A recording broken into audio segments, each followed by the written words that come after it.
નમસ્કાર મિત્રો, વિડીયોમાં તમારું સ્વાગત છે। નવો ફોન ખરીદ્યા પછી શરૂઆતના થોડા દિવસ તો તમે દરેક વ્યક્તિ ખૂબ જ કાળજી લે છે। નવા ફોનની સ્ક્રીન પર સહેજ પણ દાગ ન આવે તે માટે લોકો તરત જ સ્ક્રીન ગાર્ડ લગાવે છે। આ સિવાય ફોન માટે કવર મહત્વની બાબત માનવામાં આવે છે। લોકોને પસંદ કરેલા રંગ ખરીદે છે। જી હા મિત્રો, અત્યારે હાલ મોટા સમાચાર સામે આવી રહ્યા છે, પરંતુ પછી તેના પર કવર ચડાવી દે છે જેથી ફોનને કશું થાય નહીં। પરંતુ બહુ ઓછા લોકો જાણે છે કે ફોન કવર મોબાઈલમાં અનેક પ્રકારની સમસ્યાઓ પણ લાવી શકે છે। આ ફોન કવર હંમેશા ફાયદાકારક હોતું નથી।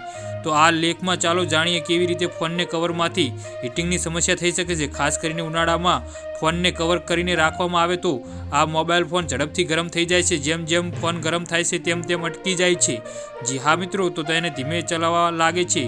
કેટલાક રિપોર્ટ્સમાં એવો પણ દાવો કરવામાં આવ્યો છે કે ફોનના કવરના કારણે તેના ચાર્જિંગની સમસ્યા સર્જાય છે। કહેવાય છે કે જ્યારે ફોન ગરમ થવા લાગે છે ત્યારે તે યોગ્ય રીતે ચાર્જિંગ થઈ શકતો નથી। જી હા મિત્રો, તો આના વિશે તમારું શું કહેવું છે તો નીચે કોમેન્ટ બોક્સમાં જરૂરથી જણાવજો। ધન્યવાદ।